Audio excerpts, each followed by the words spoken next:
बुलेटिनच्या सुरुवातीलाच एक महत्त्वाची बातमी आहे, कारण बिहारमध्ये राज ठाकरे किंवा शिवसेना नव्हती तरी काँग्रेसचा पराभव झाला। यावर मुंबईकर काँग्रेसवाल्यांचं काय म्हणणं आहे असा सवाल उपस्थित करण्यात येतोय सामनात, आणि काँग्रेसला सामन्यातून सबुरीचा सल्ला देण्याचा देखील प्रयत्न झालाय। या सगळ्यावर आपण काँग्रेसच्या लोकप्रतिनिधींच्या प्रतिक्रिया घेणार आहोत। सुरुवातीला आपण पाहूया सामन्यात नेमकं काय म्हटलंय। बिहारमध्ये राज ठाकरे शिवसेना नव्हते तरी काँग्रेसचा पराभव, यावर मुंबईकर काँग्रेसवाल्यांचं काय म्हणणं। ठाकरे बंधूंमुळे काँग्रेसमध्ये अस्वस्थता पसरण्याचं कारण नाही। लोकसभा विधानसभेत एकोपा दिसला होता, त्यामुळे सबुरीनं घ्यावं असा सल्ला सामनातून देण्यात येतोय। काँग्रेसला भाजप अदानी संस्कृतीचा पराभव करायचाय की नाही अशी देखील विचारणा करण्यात आली आहे। काँग्रेसनं स्वबळाचा निर्णय घेतलाच तर तो त्यांचा निर्णय। महाविकास आघाडी म्हणून आम्ही एक आहोत। राज ठाकरेंच्या आगमनानं मुंबईत मराठी एकजुटीला बळ मिळेल असं सामनात म्हटलंय। काँग्रेसनं काय करायचं हा त्यांचा प्रश्न आहे, पण मुंबईवर मराठी माणसाचा भगवा फडकेल याचाच विचार करा असंही सांगायला सामनातून विसरलेले नाहीयेत। काँग्रेसला याची आठवण करून देण्यात आलेली आहे। काँग्रेसकडून या सगळ्या संदर्भात आपण प्रतिक्रिया घेणार आहोत, पण या घडीची सगळ्यात महत्त्वाची ही बातमी, काँग्रेसनं कुठं पहिल्यांदा स्वबळाचा नारा दिलेला असेल तर तो अर्थातच पहिल्यांदा मुंबई महापालिकेत आपण स्वबळावर लढणार असं काँग्रेसनं सर्वात आधी स्पष्ट केलं, आणि त्यानंतर मनसेचं इंजिन मवियाला जोडल्यानंतर काँग्रेस नाराज झाली आहे का अशी चर्चा या निमित्तानं होऊ लागली।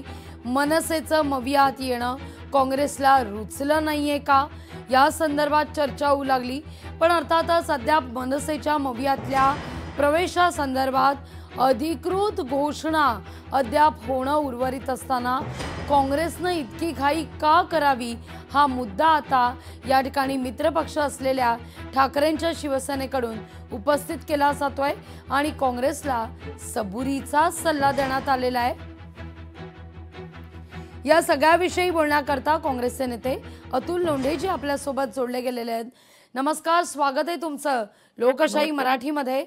सामनातून तुम्हाला सल्ला देण्यात आलेला आहे, सबुरीचा सल्ला आहे, आणि सवाल सुद्धा केलेला आहे की बिहारमध्ये तुमचा पराभव झाला तिथं तर राज ठाकरे किंवा मग शिवसेना नव्हती, मग हे कसं काय।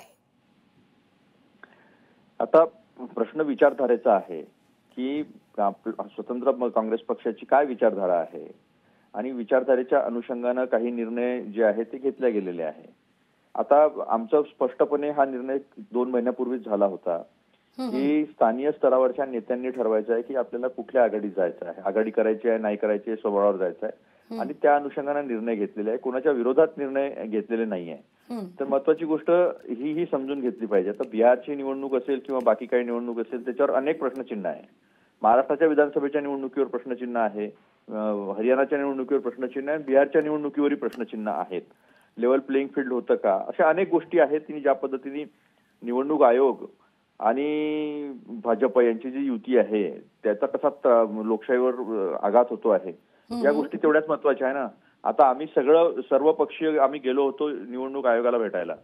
निवडणूक आयोगाला भेटत असताना आम्ही त्यांना सांगितलं की वोटर लिस्ट बनवण्याचा अधिकार हा निवडणूक आयोगाचा आहे, तो त्यांनी वोटर लिस्ट व्यवस्थित करावी, पुऱ्या निश्चित दिलं की किती मृत पावलेले आहेत, किती बाहेर स्थलांतरित झालेले आहेत, किती डबल नावं आहेत, ज्याचं तुम्ही एक डिडुप्लिकेशन सॉफ्टवेअर वापरून ते एका दिवसामध्ये होण्यासारखी गोष्ट होती, पण निवडणूक आयोग ऐकायलाच तयार नाही आहे। हे सगळे फॅक्टर महत्वाचे नाही आहे का त्याच्यामध्ये। त्यामुळे महत्वाच्या गोष्टी अशा आहे की काही ठिकाणी या स्थानिक स्वराज्य संस्थांच्या निवडणुकामध्ये अभद्र युत्या पण होत असतात, त्याला मान्यता नाही आहे काँग्रेसची। त्यामुळे असं काही नाही की आम्ही आमच्या आघाडी महाविकास महाविकास मनसे आघाडीच्या विरोधामध्ये- आल्यामुळे काँग्रेस नाराज आहे का? कारण काल परवा वर्षा गायकवाड असं म्हणाल्या, मनसेची विचारधारा आम्हाला कधी जुळणारच नाही. बरोबर आहे ना, ते वर्षाताई म्हणाला किंवा काय, तो आमच्या लाईनवरच बोलला. मी पहिलेच म्हटलं की विचारधारेचा प्रश्न येतो बऱ्याच वेळा. आम्ही नॅशनल पार्टी आहोत, आम्ही काही बीजेपी सारखे नाही आहे, आम्ही बीजेपी नाही आहे की निवडणुकीसाठी आपल्या विचारधारेचं कॉम्प्रोमाइज करणार आहे. कुठेही काहीही पण करा. याचे परिणाम आज ठीक आहे, 11 वर्ष झाले तुम्ही सत्तेमध्ये आहात, याचे परिणाम संपूर्ण देशाला भोगावे लागणार. जे बीजेपी आज करते आहे त्याचे परिणाम संपूर्ण देशाला, लोकशाहीला आणि संविधानाला याच्या माध्यमातून नागरिकांना भोगावं लागणार आहे. पण आम्ही तसं होऊ देणार नाही. अगदी अतुलजी, मला मुद्दा तुमचा लक्षात येतोय. तुम्ही म्हणताय की अर्थात बीजेपीला नमवण्याकरता म्हणून मवियाची स्थापना झाली किंवा मवियाचा जन्म झाला असं आपण म्हणूया. पण ऐन महापालिका निवडणुकीत, मुंबई महापालिका निवडणुकीत जर काँग्रेस स्वबळाचा नारा देत असेल, बरं बिहार नंतर काँग्रेसची जी काही स्थिती झाली आहे, जे काही काँग्रेसच्या या सगळ्या परिस्थितीवर आज विचारमंथन होत आहे, स्वतः राहुल गांधी सुद्धा म्हणाले परिस्थिती निश्चितच चिंताजनक आहे, आम्ही आत्मपरीक्षण सुद्धा करू. असं सगळं असताना कुठं असं नाही का वाटत की मतांमध्ये ध्रुवीकरण होईल, मतांमध्ये फूट पडेल आणि याचा फटका कुठंतरी इनडायरेक्टली आपण म्हणूया मवियालाच बसेल? असं आहे की या सगळ्या गोष्टीचं मंथन जे आहे ते मुंबईच्या सर्व नेत्यांनी केलेलं आहे आणि मुंबईच्या सर्व नेत्यांनी केलेल्या मंथनानंतरच आपण स्वबळावर जायचं की नाही ह्याचा निर्णय झालेला आहे. महत्वाची गोष्ट पुन्हा तीच येते की भाजप काही लोकांच्या मतावर निवडून येते का? लोकांचं मत त्यांचं आहे, काही मत भाजपचं डेडिकेटेड मत आहे, याच्यात काही दुमत नाही आहे. पण निवडणूक आयोग ज्या पद्धतीनं निवडणूक प्रक्रियेसोबत गद्दारी करत आहे हे सगळं देशासमोर आहे ना. अगदी. त्यामुळे त्याच्यावर पहिले आघात करणं गरजेचं आहे. ते निवडणूक आयोगाची निष्पक्षता जी आहे ती इस्टॅब्लिश करणं गरजेचं आहे. निवडणुका या पारदर्शक झाल्या पाहिजे हे इस्टॅब्लिश करणं गरजेचं आहे सगळ्यात पहिले. निश्चित. अतुलजी, खूप खूप धन्यवाद आमच्याशी संवाद साधला त्याबद्दल, या सगळ्याविषयी बोलण्याकरता. लोकशाही मराठी ऐका, पहा, जागरूक रहा.